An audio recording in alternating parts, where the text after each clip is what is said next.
Good morning, everybody. Welcome to Navigating Ghost Kitchens, the Next Frontier. This is the first event in Back of House's Emerging Restaurant Trends series, so I am excited to have you all here.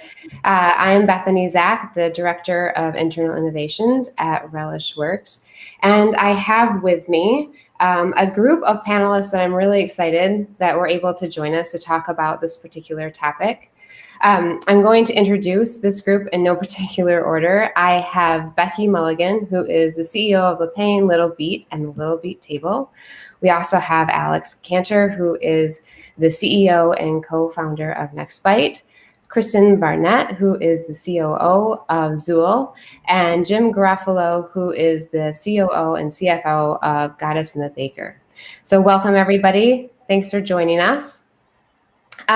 This is brought to us by Back of House, which is a restaurant tech solution marketplace, which offers tech solutions, services, and vendors for restaurant operators all in one place. And you can learn more about Back of House by visiting backofhouse.io. So I'm going to just start a little bit about talking about ghost kitchens. So ghost kitchens are poised to become a $1 trillion industry by 2030. That's right, $1 trillion. That's a lot of zeros, and pretty crazy to hear when you say it out loud. So this is an industry that was gaining popularity before COVID, and I would say even after COVID really took off in terms of an opportunity for operators to generate additional revenue and just think differently about how we service our customers. But it's also a term that gets thrown around quite a bit and is pretty broad, but can be executed in a variety of different ways. And so I think what I'm excited about is our panelists represent the different ways in which it's being executed and are all experts on it in their own right. So I'm going to start by just trying to set some context with our audience by defining and explaining the different ways in which ghost kitchens can actually be executed. So Kristen, I'm going to start with you, and then I'll move over to Alex. Most restaurant operators think of ghost kitchens as being a separate offsite kitchen that makes food. But Kristen, can you give us some background on how ghost kitchens became a thing and how ghost kitchens definition has evolved? Sure. Well, first of all, Bethany, thanks for having us. So obviously Zool is one take on how ghost kitchens are now executed. But really how they came to be and how Zool came to be was a realization that food delivery was just taking off. With the growth of the third-party apps and just our familiarity within restaurants in New York City, we saw that delivery was easily growing over 20% each year. And that was before the pandemic. So what became an opportunity that our co-founders identified at Zool was that restaurants could take advantage of this growth and also their existing brand and customer base and find a space that was purely optimized for the execution of these offsite orders that didn't need to be attached to their experience in a brick and mortar restaurant, where perhaps there was a lot of overlap in the operations and the experience of the guests who are trying to dine in, but delivery drivers who are trying to barge in and pick up the orders and move as fast as they could. I mean, these were just two different operating models that had a lot of conflict, you could say. So our take on ghost kitchens was to build a facility that was purely dedicated to the execution of food delivery orders and catering and other offsite activities. How it's evolved, though, is obviously probably more speaks to Alex's world over at Next Bite. Really, any kitchen can be a ghost kitchen. It just refers to the fact that you do not have that front of house experience for guests to access. So that could be leveraging really any kitchen, maybe one that you already have and you just want to cook different brands out of it. Or it could be utilization of a second gen kitchen that maybe has a front of house that you just choose not to use, since there's so much, kitchen inventory on the market these days. So it's certainly evolved from our first take, and it's been really interesting to see operators that we work with approach it in a number of different ways. That's great. Thanks, Kristen. Alex, Ordermark has been helping operators optimize off-premise and fulfillment with its aggregation platform. And now Nextbite, as Kristen was mentioning, is leveraging that background and is taking a very different spin on ghost kitchens. So can you tell us a little bit about how you've looked at this opportunity and what you guys have done? Sure. Well, thanks again for having me, and great introduction, Kristen. Very good overview. So, back in 2017, we saw the emergence of these really commissary kitchens or these centralized kitchen spaces that were optimized for a delivery-only experience, which has a lot of benefits for brands that are looking to expand their delivery footprint to a new territory. And it's really a way in which you can open a restaurant without a huge $1 million upfront cost and front of house staff. It's a pretty asset light it's a pretty asset light operation if you have the ability as a brand to generate a ton of volume from a delivery standpoint. But then what we've seen is of the 800,000 restaurants in the U.S., over 90% of those restaurants have extra capacity as it is.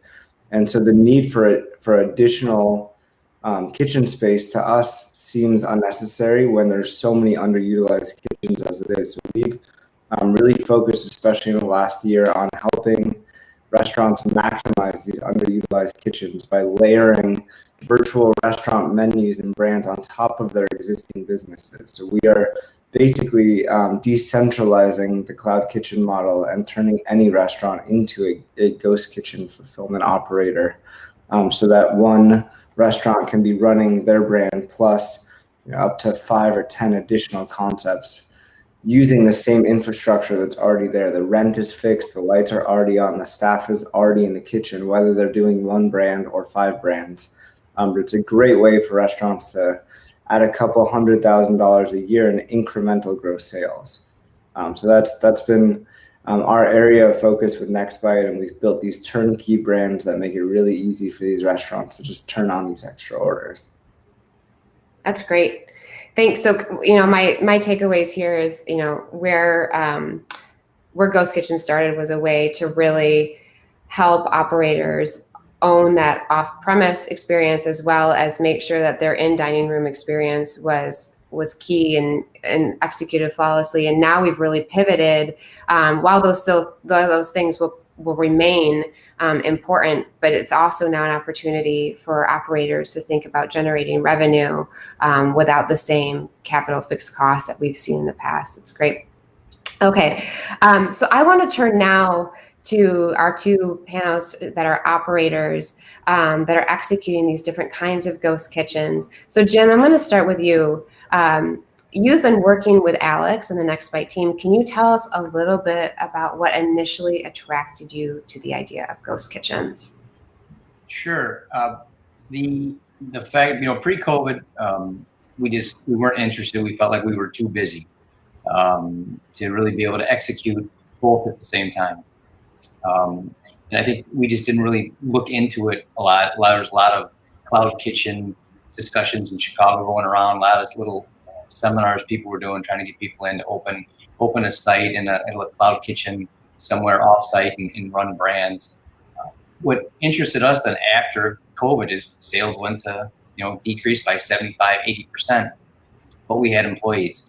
And we wanted to keep the employees going, and we ran into Nextbite, and it was a great opportunity to explore the whole ghost kitchen concept and understand it, and gave us a lot more time to understand it, and it helped build our brand. And we learned a lot of things from Nextbite, the way they do things and the way we do things, and the integration with Ordermark, and all of that just changed, and it gave us a lot of time to keep staff on, help our brand grow, and I think it's gonna be around for a while. Great. You do. Becky, same question to you. I know you are executing ghost kitchens in a variety of ways. So maybe you can talk a little bit about how you've approached this, and then why you chose different paths for your different concepts too. Yeah, thank you. First, I appreciate the setups, and it's interesting to hear the different perspectives on ghost kitchens from each of these viewpoints. For my team, we've really reflected on pre-COVID. We were trying to solve the problem of not having enough capacity, specifically in our Midtown Manhattan restaurants at lunch. We had more demand than we could serve, and even with efficiencies and throughput and things like that in our restaurants, we still found that we had, more demand. And so that's when I started talking with different, kitchens and different organizations. It's actually where I first met the team at Zool, to figure out how we could offset the brick and mortar restaurants we had with moving our delivery offsite to gain the extra capacity in restaurant. And it just seemed like, a good problem to have, but also a big problem to solve. As soon as we were starting to kind of get our bearings on that, COVID hit. And all of a sudden, especially again, our Midtown restaurants, we had empty kitchens and no customers. We actually were completely dark for 8 weeks in most of our restaurants, 10 weeks in some of them, before we even picked back up for delivery. So it took us to having a new problem to solve, and the fact that now we had lots of kitchens. There was nobody walking on the street.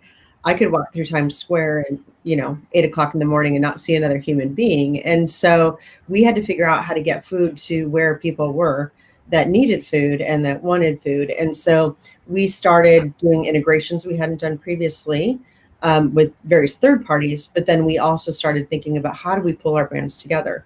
We have the benefit of having multiple brands, which we had always worked with in a kind of segmented way, where each of them was doing their own, approach to delivery, to, all the different ways that they would execute in their kitchens. And again, I think, Kristen, thank you for amazing partnership, because as we started working with Zool, I think it really just started opening up that, hey, we're talking about a different thing than we had talked about prior to COVID, but now we have somebody who has a great technology overlay, who understands operations, and we were able to figure out how to pull together our brands and start offering them together versus separately. And so that was a really interesting journey for us. The other way that we've approached, I would say, ghost kitchens or even virtual brands is, again, we found ourselves with a lot of kitchens and a lot of people. So we decided, hey, this is a great opportunity to start some new brands. And so the chefs got in the kitchen, started looking at all the different ingredients that we had, and said, hey, what else can we create? So they created a taco concept from the Little Beat SKUs, and also kept it gluten-free, which was, a really fun process. And we also found that now, hey, people like this, and they like the fact that they can get clean ingredients and healthy tacos. So we started exploring a little bit more about, it doesn't matter what our sign says outside, we can create a brand inside, much to what you were talking about, Alex. And nobody has to know, it doesn't even matter. And so we then took it a step further, and because we had full serve restaurants with full bars and everything in Connecticut and in New York and in DC, we also decided to integrate our fast casual concept into those kitchens. There was no reason we couldn't deliver the menus from our fast casual or our virtual kitchens in those markets, and it just gave us another point of distribution. So we, had to rethink, where normally we had to have a CDC and 5 sous chefs, and the whole normal back of house situation going on in these big restaurants became kind of assembly production cells for fast casual concepts as well. So I think just a couple examples of how we've pivoted or changed our thinking. I think the last one I would share is we did acquire Le Pain Quotidien US back in July.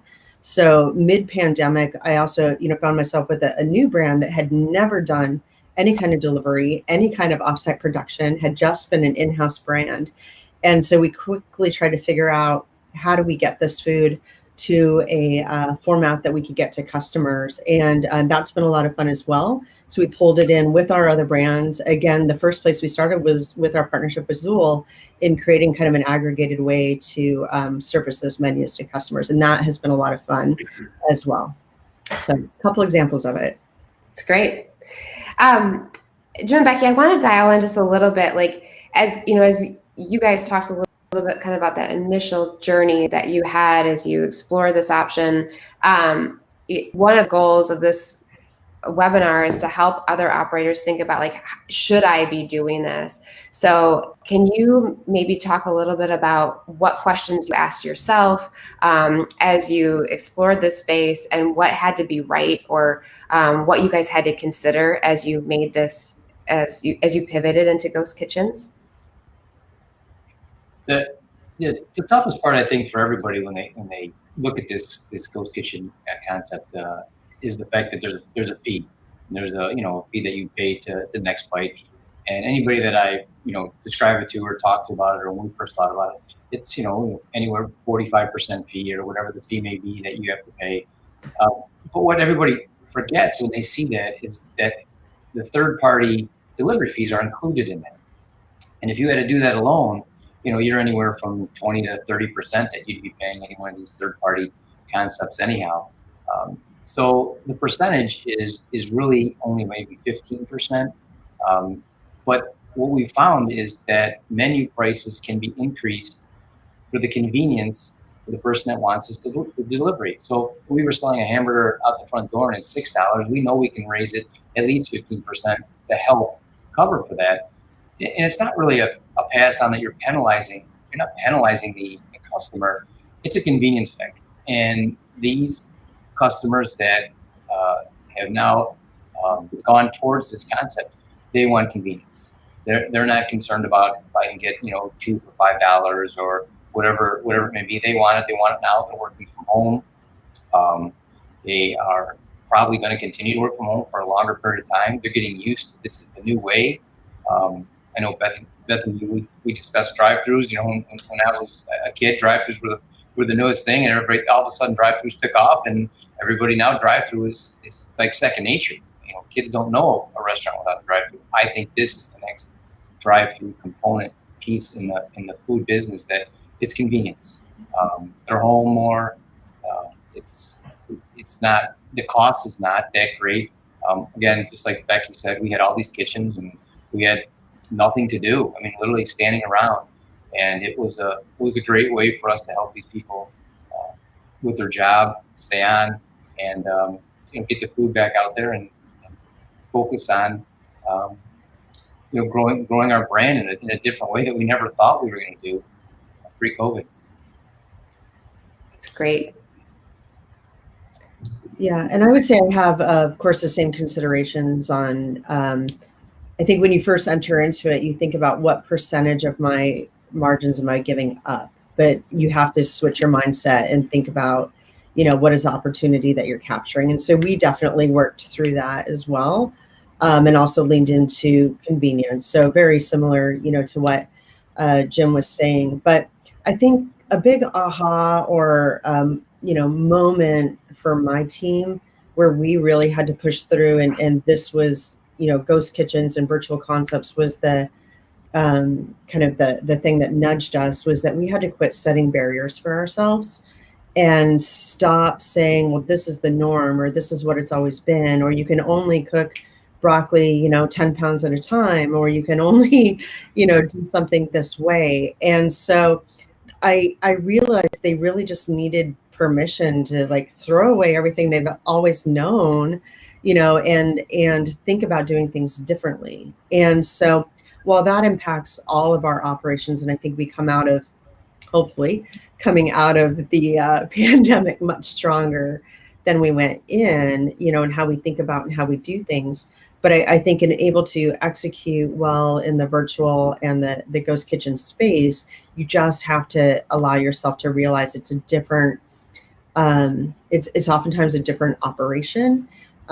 There might be, different people that you're working with, you're interacting with each other in a different way, and that's all great and it's okay. But I think that the change management aspect of it can so often be forgotten, that it is a big change for the team, and you have to just be intentional and cognizant about bringing the team through the change and being effective in leading that.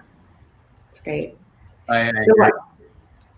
what, Can I say one thing? Once the team's gotten used to it now, it's second nature. You're right. It was a little bit tough at the beginning. They looked at it and it was a lot. It's a lot of products and a lot of material. But once they got it, and now it's like they're like, this is easy. It's nothing any different than really a menu change. I think they look at a menu change, drastic menu change the same way. This is difficult. 6 months go by, and that menu change is like out the door, and they totally forgot about it. Alex and Kristen, if you guys you've worked with a lot of operators, are there other things that you would recommend that operators should, think about too, that you've seen? Yeah, I mean, it has just been like amazing working with Becky and the team over at Little Beat and Le Pen Quotidien. I mean, to see a team realize, the power of all of their IP, all of these brands that they operate, and combine them to better utilize their existing kitchens and put their teams, back to work with more concepts out of just a single location has been really amazing. For us at Zool, we, during the pandemic, or the early phases, we're still in it, but during quarantine, really focused on building our own in-house technology. Our original idea was that we were just going to create our own multi-brand online ordering experience for our ghost kitchens, facilities, and it's powered by our back-of-house pack-out technology, and that was going to be it. But then during the pandemic, we realized that there was a huge opportunity to actually license this technology to other operators who are considering a ghost kitchen model with multiple brands. And what we're trying to do is, while we realize third parties, offer a really important tool to go and connect with, new customer bases, and you pay a fee associated with that, of course, the 25 to 30%. We realize that that's probably not ultimately the most sustainable model for the long term when you look at the fact that delivery is not going away and it will continue to remain a really significant part of any restaurant's revenue. So what we think about is, what are all those alternative channels, and how can Zool's technology help restaurants and ghost kitchen operators, better invest in those or define them? So what we've done with Little Beat and Becky's whole team is we actually create partnerships with buildings. It's all about finding those customers ultimately. And we're able to batch deliveries from all those brands and all of those customers' orders from that single building with one courier. So while there's definitely this interim step of realizing the power of delivery, of being able to cook many brands out of the same kitchen, what we're also trying to do, and what I think operators need to think about too, is what is that path forward to a sustainable delivery business where you have multiple complementary channels, some serving different purposes. And so our hope is that Zool and what we can offer to operators like Becky and other teams that we're now working with is the potential for this batch delivery model to significantly drive down the cost of logistics. I'll just kind of add to that, but basically, it's so important right now to reach customers where they are, and customers are in so many different places. So an omni-channel approach is critical. Obviously, if it were up to restaurants, every order would be coming through their own direct ordering channel or on their website or through their own mobile app, which is super, super important to focus on and have. But the reality is that the majority of orders are likely going to come from these third-party marketplaces that are doing all the work to generate the demand for you. And there are so many channels in each city that are critical to connect in. And if you're a restaurant that's not listed on DoorDash, you don't exist to the people who use DoorDash. If you're not on delivery.com, you don't exist to the people who use delivery.com. So it's really important to have as much exposure and visibility through all these different channels right now, and continue to experiment too. I've seen a lot of restaurants have great success using frozen shipping through Goldbelly, or finding new ways to make up for their loss of catering business by doing individual meals that can be distributed. But basically, right now, it's just so important to reach customers where they are, wherever they are, and to really go deep to figure out where they are and be everywhere. And obviously, through our Ordermark technology, we make it feel like being on one platform instead of being on 15 different platforms, because that's what makes it manageable from an operation perspective. But it's something that I think more and more restaurants are realizing they can't just rely on a couple of channels or one channel anymore. Yeah, I think that these are such great things for operators to consider. So, what I heard from the four of you as you were all speaking, operators seem to be thinking about some of the same things that they think about when it comes to third-party delivery. Do I want to reach new customers? Where do I want to reach them? How do I want to reach them? They should be thinking about what opportunity exists versus maybe, how is this also going to affect my bottom line, but take a more positive approach to that question. The other thing that I heard is consumer expectations are shifting. So making sure that we are meeting them where they are and where they're going, I think is really key to exploring the opportunities that come with ghost kitchens. And then I think the other things that really stuck out to me were I heard about examining your capacity and thinking about how you can help your staff through this time, what you can do with the assets and the resources that you have at your disposal today, giving yourself permission to also just try something different. But then I think the other key, and Becky, I think this is really important too, that you talked about, is making sure that you help your staff and your team through the change aspect that comes with it. And so that they don't feel like they're navigating this in the dark, but they have the support and they know exactly what's happening and why it's happening. So I think those are all really good points. Thanks, you guys. I want to talk then about, like, as an operator says, like, yes, now this is something I want to do.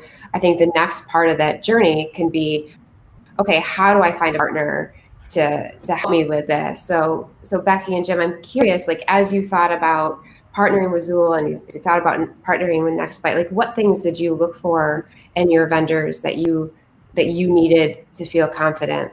Can you guys talk a little bit about that? And maybe we'll start with Becky on this one. Yeah, sure. Thank you. Well, as I mentioned early on, we were sort of having a change of what the problem was we were trying to solve. And Sean from Zool actually reached out to me and he's like, hey, I think we can partner in a different way and it'd probably be good for both of us. So let's figure it out. And we engaged in conversations for months, actually, just saying, okay, here's what I'm trying to solve. Here's my problems. Here's what I can do. And he's like, okay, here's what I can do. And it just became really clear that there could truly be a partnership. And for me, it's really, really important that anybody that we partner with for our company, that, there's definitely an expected level of ethics and integrity and of trust. And I think that, relationship and partnership is critical. So for me, that made it really easy to select Zool as a partner because there was the relationship, the trust, and also, the way that they do business is aligned with the values of how my team and I do business.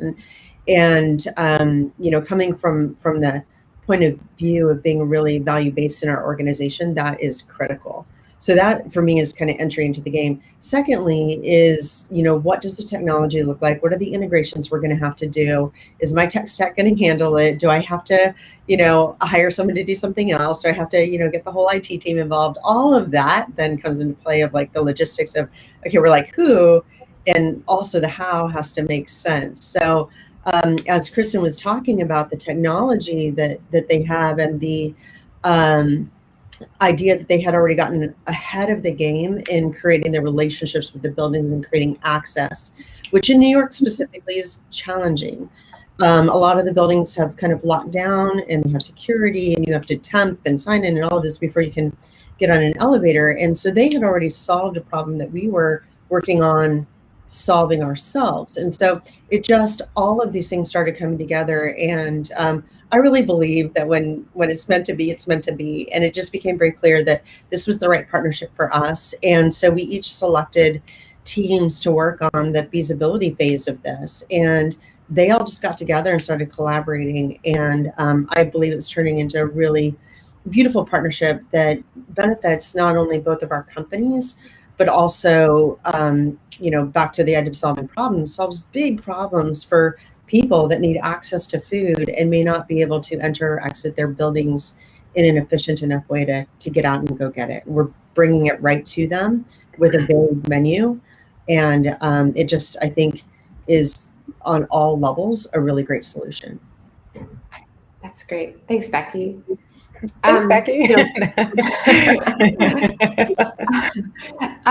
Jim, can you tell us a little bit about your experience and how you partnered then with Alex, and what you saw in Next Bite that just made you get excited? Yeah, I mean, we had talked with a couple different companies when we were evaluating what we wanted to do with the ghost kitchen space. But I agree with everything Becky said. All that was important. One of the other things that was super important for us, because we're a smaller company, there's only a couple of us, was the support. And support for us is really important. And that was what Next Bite had offered to us. I could pick up the phone, I could call the chef, I could call anybody over there, and if I didn't get an answer, I got a call back or I got a text back. There were recipe books. Everything was laid out. Like a franchise model. Here it is. Here's everything. Make the sandwich. It's 5 pickles. It's 2 squirts of this. Which then training staff and the consistency component, which obviously is super important to Next Bite, or in this whole concept, was there, and it held my staff to a standard too, where they understood that we were telling them that about our menu, and then there's this ghost kitchen concept came in, and it's the same thing. It has to be 5 pickles. It has to be whatever. And if they had a question, at any time, anybody could pick up the phone and call somebody. And we got an answer, whether it was for technology. We don't have an IT department.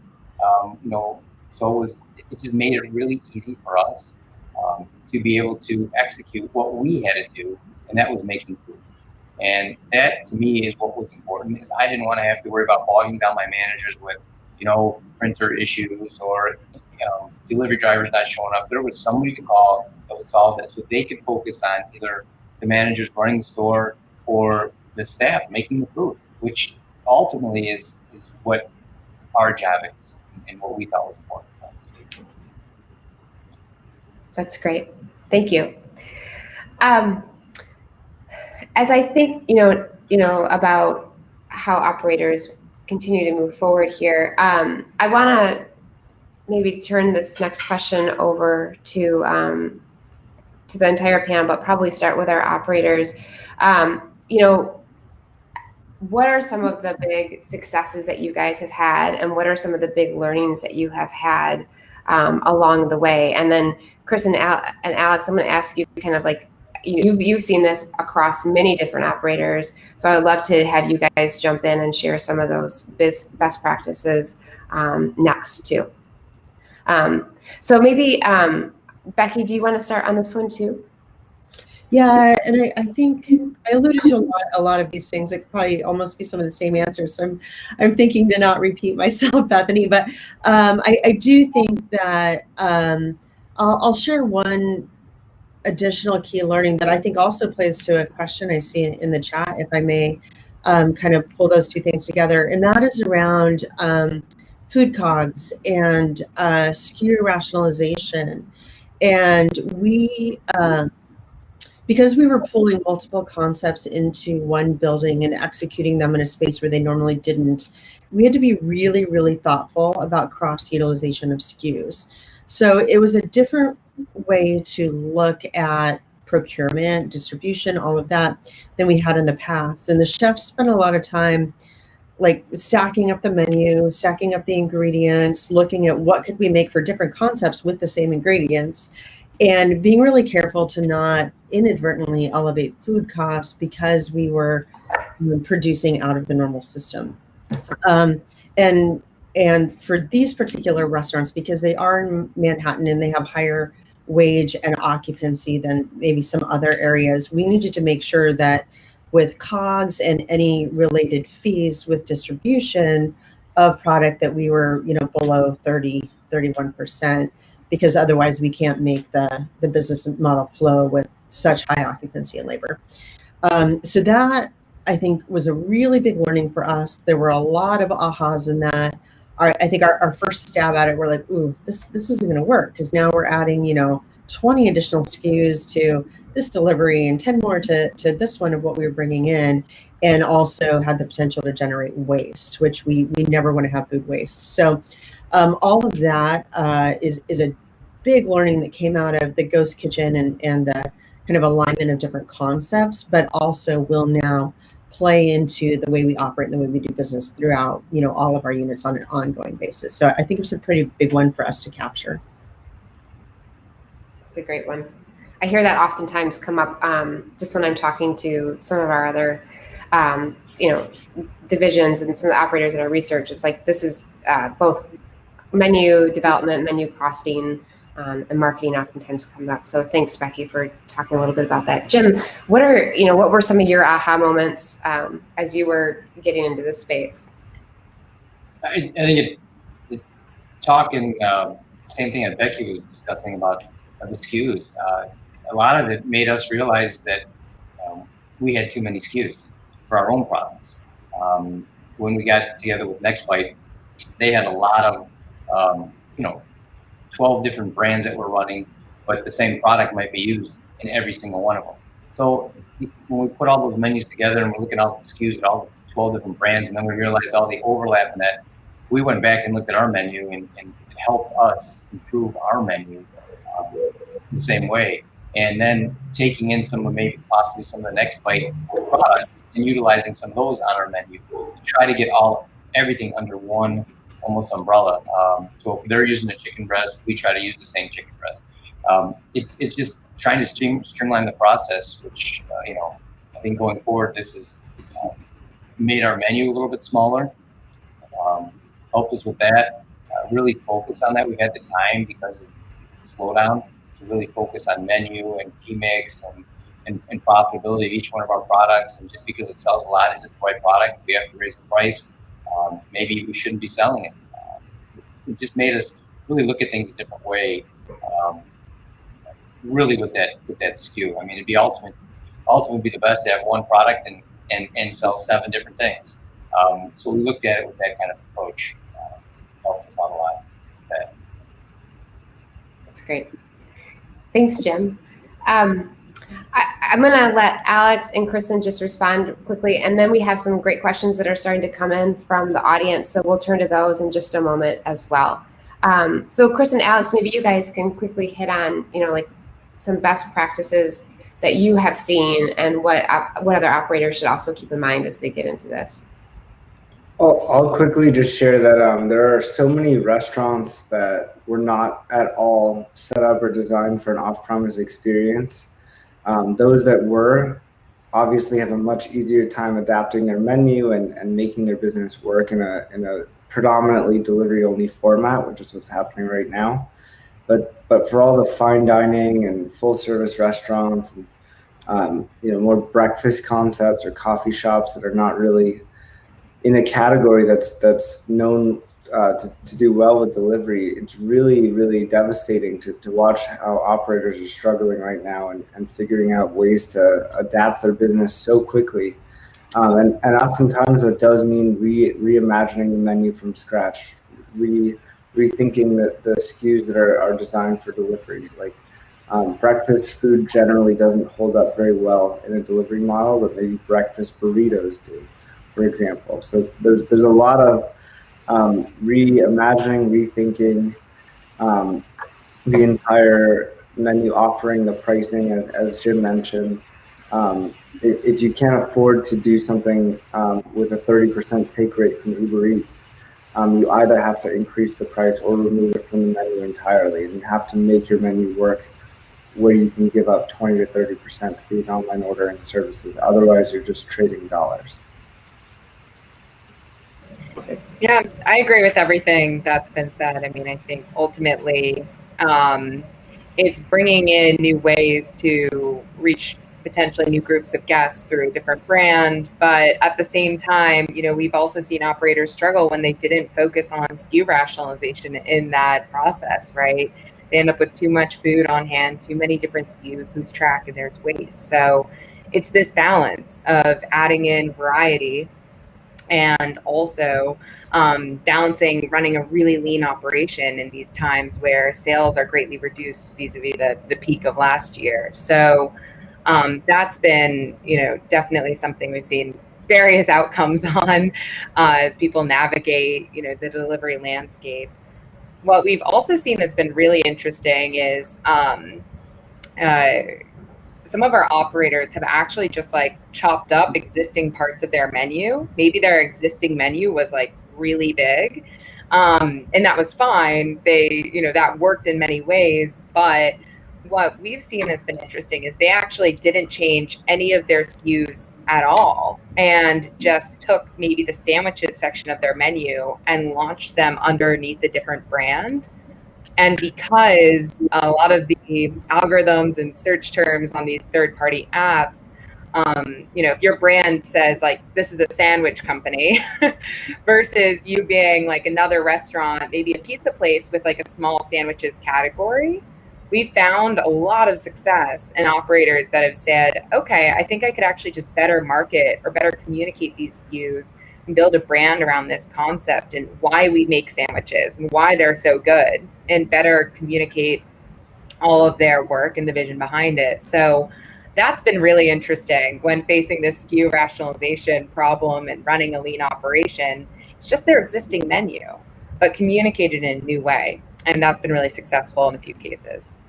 I think the one challenge, though, is that as these apps get overcrowded with these spin-off menus, it's really going to take more than just having a unique menu to stand out. And then it comes to optimizing the branding, the marketing, the promotion, the brand identity, everything that comes with it. So we invest a lot into building national awareness for these concepts that we're running out of multiple restaurants in multiple states now. And I think that's why, we always encourage restaurants to also split up their menu, try their own virtual restaurant brands. But our Next Bite brands tend to perform a lot better than the one-off menu concepts, just because we're doing so much investment in social media and the promotions and the consumer marketing piece of it. And I think that's going to become more and more important over time too. I totally agree with that. Like, essentially what we're all looking at is like a new real estate war here that's all digital, right? Mm-hmm. So if you're thinking about now the digital real estate like landscape, what Alex and the team is doing at NextBite is basically providing that infrastructure to get better digital real estate through either partnerships with celebrities, et cetera. But real estate also is like the apps in your phone. Like, which one are you on that your customers are using the most? And do they have your native app? Because that's important real estate that then lives in their phone and they might have a better chance of ordering from you. For Zool, like, we think about it in the same way.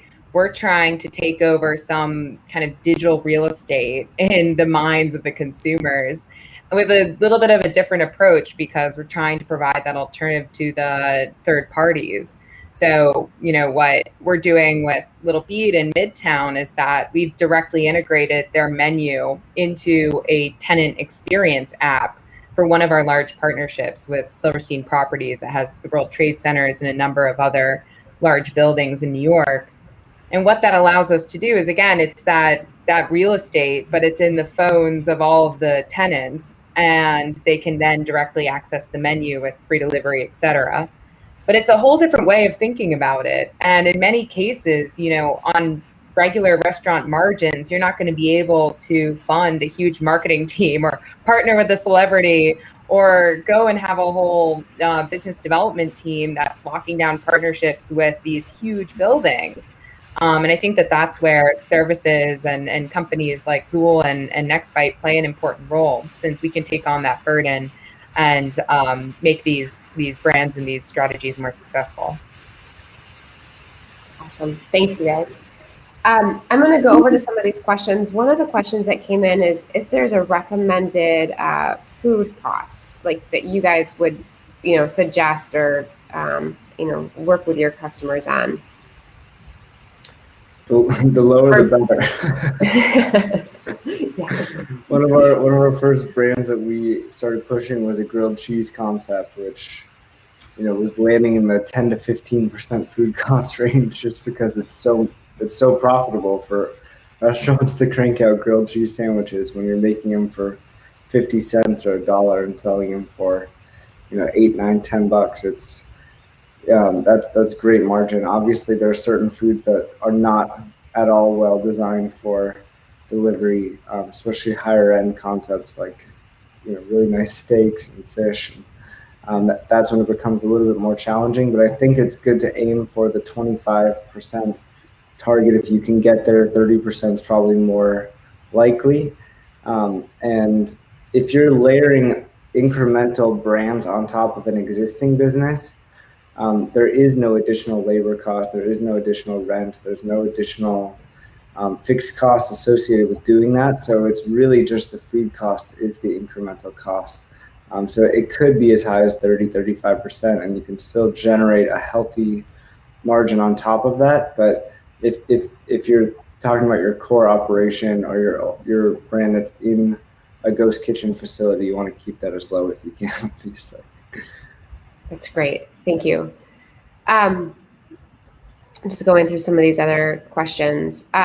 There was a question that was directed towards Kristen, is curious about what the average commission fee is for tenants that you're seeing from like third-party aggregators.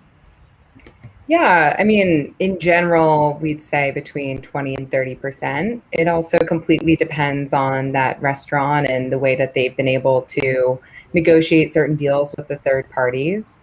It's been really interesting to see also like kind of the variation in all of their different terms with the various companies. I mean, as we onboard a new member, if they're within our Zool facility, we're looking at their entire business and helping them construct a strategy that supports a profitable ghost kitchen, structure. So we've seen a ton of variety on how they approach that. But in general, the third-party apps are going to charge you between 25 and 30%. Some of them offer moratoriums on their fees. They're not going to charge you for maybe the first 3 months, but that's generally where they tend to land. And just one quick comment on that too is that we've seen a lot of operators and restaurants find success with offering even more than that if you can afford to do so. There's a Mexican chain here in LA that told Uber Eats, take 32% from us, but put us at the very top of the app when people search for Mexican food. And because of that, they're getting 3 to 4 times more volume than they were before. Because that digital real estate is so important. Don't negotiate yourself out of promotion is what I always encourage restaurants to think about if you can afford to do so. Even things like free delivery, which sometimes comes out of your own pocket, can really move the needle with customer acquisition. And even if you throttle it back off to make a $3 or $4 delivery, you retain a good chunk of those customers in the long run. So, sometimes with Nextbite on our brands, we're giving these online ordering platforms 35, 37%, just to really throttle the order volume and come off, going out to grab market share when we can. So I know it's harder to conceptualize giving up more to these guys, but it really will change the volume that you're getting. That's a good point. Okay, last question. As we think about post-pandemic and just the future of the restaurant industry, what do you guys think the ghost kitchen space looks like in 5 years? And I'm going to ask this of all of our panelists. I'm curious how you guys think this fits into your operation and just how this will evolve. Let's start with Jim on this one. I consider this to be restaurant 2.0. Whatever we did in the past, pre-COVID, I think is the old way, if you want to put it that way. It's 1.0, and now we're at 2.0. I think this has changed the face of the restaurant business forever. I think we were always going in this direction, but this gave us the boost. We now got the 6-foot ladder. We went from the first rung all the way to the top in a matter of a year, and this is the way it's going to be. Delivery, convenience is just a big factor in this whole concept. I think it's not going away. There's some people that think it is going away, and it's only because of COVID we have this, but I think we've been doing it for a year. Our habits are now becoming formed towards that, and it's just going to be human nature that now we're just going to roll out of this, and it's going to continue to be the same. You're going to go to work, back to work, things are going to be normal, and instead of getting in the car and driving to the drive-thru, you're going to just jump on your app and order chicken wings, or whatever it is, or you could order 3 or 4 different things, and they all start coming for 4 or 5 different people you have in the house.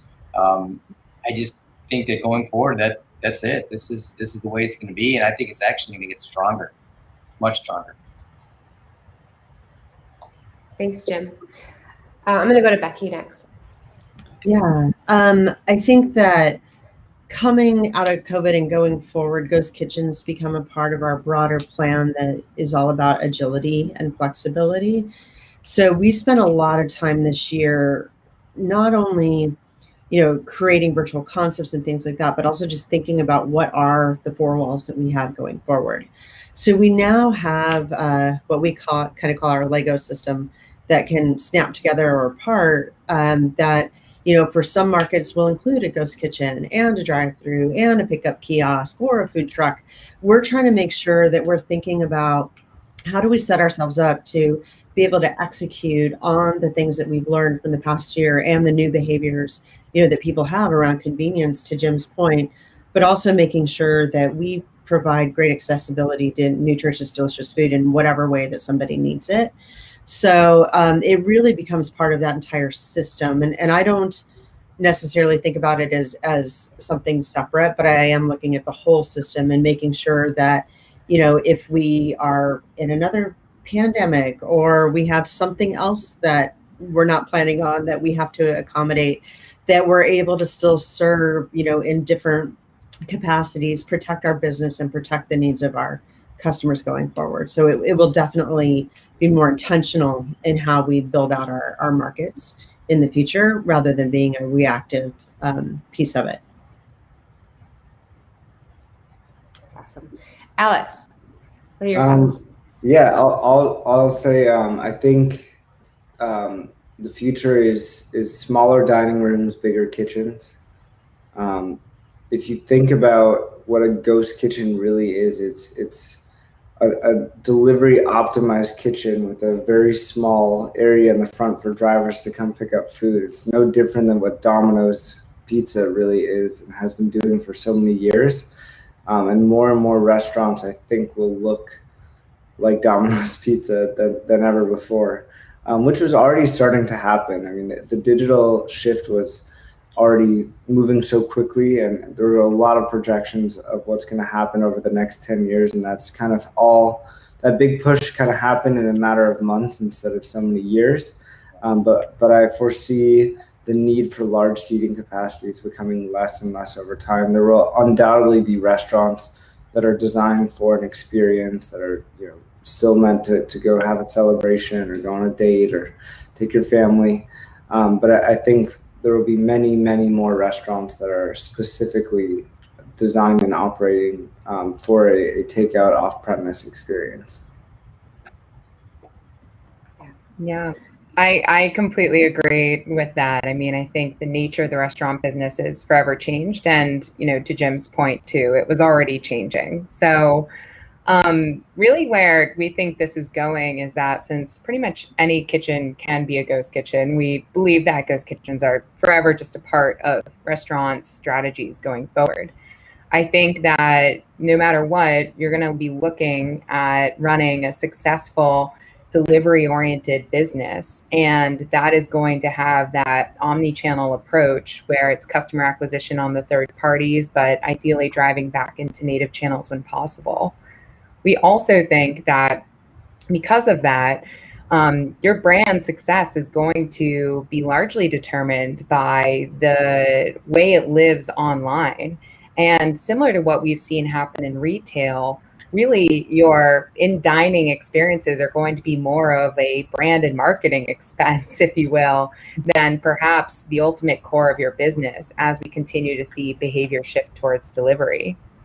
And beyond that, I think that, when we do a lot of specific work in the real estate world, we believe that, buildings and landlords and offices are starting to relate to food delivery differently. I mean, a lot of these people have now woken up to the fact that there are tons of couriers entering into their building.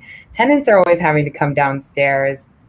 Things can get lost, they're just experiencing their buildings in a new way. And so we also believe that a lot more landlords and offices are going to be thinking about food delivery as an amenity, or something that they can white label brand themselves. The rise of these tenant experience apps as a way to better interact with everyone in your building presents a really huge opportunity for food delivery to play a role in the amenitized experience of staying in a building. And we're hoping to create ultimately more efficient and connected models of food delivery powered by ghost kitchens, like what we're doing up at 50th Street with Becky and the team, but ideally in a much broader capacity with just generally the rise of ghost kitchens in all major urban markets at this point. Great. Well, I'm conscious of time. I just want to say thank you so much, you guys. This has been such an incredible panel of experts and people that are living this. Your insights, your experiences I think, will be incredibly valuable for our audience. And for our audience that's still with us, I would just encourage you to, if you want to connect with either of these vendors or hear more from operators like Becky and Jim, please visit backofhouse.io and reach out, and we will make sure that we can connect you. So thank you so much, everybody. Have a great day and a great weekend. Thank you. Thanks for having us. Thanks for having us.